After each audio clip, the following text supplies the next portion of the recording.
Hey, I wanted to share with you one of the biggest mistakes that I see investors make again and again and again.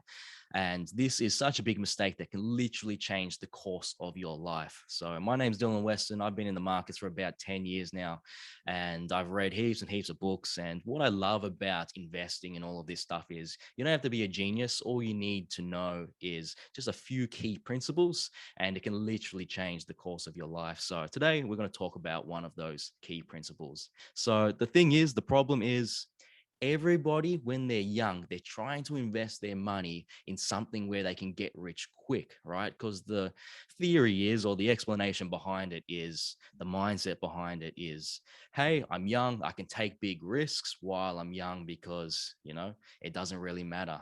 But what I'd like to say about that is it happens again and again and again where people keep taking these risks, right? Chasing whatever is hot, and they keep on losing their money. And then all of a sudden, time flies by, man. And it's really sad to see. And then all of a sudden, you're in your 30s, you're 35, you're 40. And then if you had just invested in something that will work for sure, you could have set your whole life up.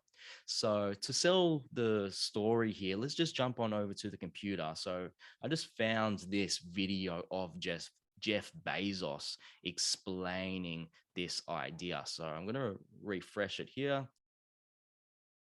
Don't try to chase what is kind of the hot passion of the day. I think we actually saw this. I think you see it all over the place in many different contexts, but I think we saw it in the internet world quite a bit, where at the sort of peak of the internet mania in, say, 1999, you found people who were very passionate about something. They kind of left that job and decided, I'm going to go do something in the internet, because it's it was almost like the 1849 gold rush in a way. I mean, you find that people, if you go back and study the history of the 1849 gold rush, you find that at that time everybody who was within shouting distance of California was, they might have been a doctor, but they quit being a doctor and they started panning for gold. I love his laugh at the end there. It's got that classic billionaire laugh. So what he's saying is you don't want to chase whatever the hot passion of the day is, because if you're thinking like that, you're already practically going to be too late. And relating it to investing, you can constantly just chase these hot passions, whatever is the new thing that's hyped up. But if you keep on chasing it, right, and don't set yourself up for the wave, then the odds of you being successful is practically close to none. It's super sexy though. I understand the attraction, making a whole lot of money very quickly. That's what we all want to do. There's no doubt about it. But it's so important that you set yourself up with your very first $10,000 into something, invest into something that will work. So let's write that down here. Your first 10K needs to work. Your first $10,000 needs to work, and it needs to secure your future. So if we go into the compound interest calculator here, and let's just say we're investing that $10,000 up front once, right, at a very young age. You want to get this done preferably as young as possible, like in your early 20s. If you invest $10,000 into something that's very safe, for most people, I think that should be probably the S&P 500. Go talk to your financial advisor, but I would recommend probably the S&P 500. If you do that based on history, S&P 500, if you keep on reinvesting the dividends and all of that, it's roughly about 10% per year. So $10,000, right, invested over the course of 50 years is, let me refresh this, I'm not sure why it's not loading, here we go.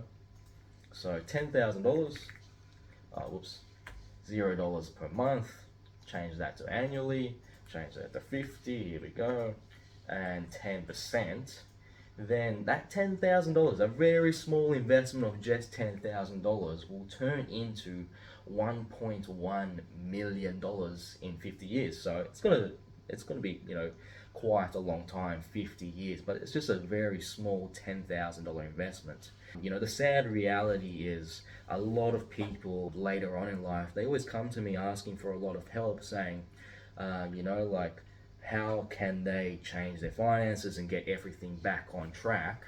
Well, the sad reality is they are lacking the most important thing, which is time. So I feel like you don't want to chase these hot things. You want to think very seriously at a very young age.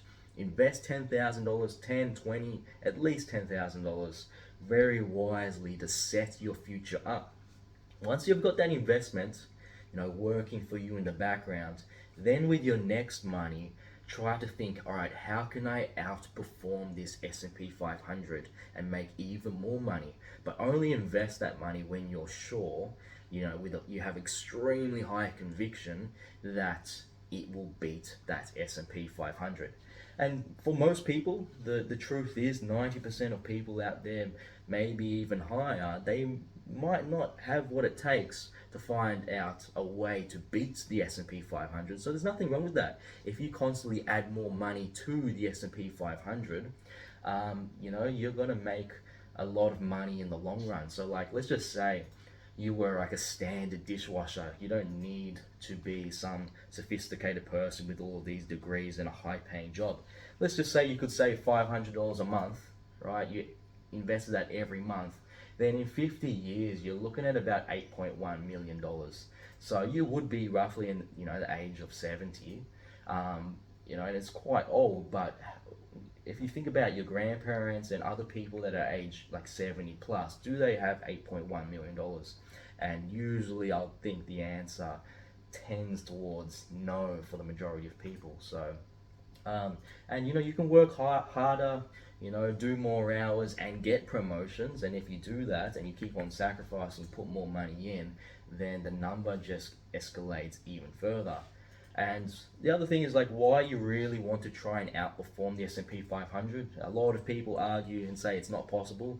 I'll say it's actually, well, a wealthy mindset is that's the default. You want to outperform it.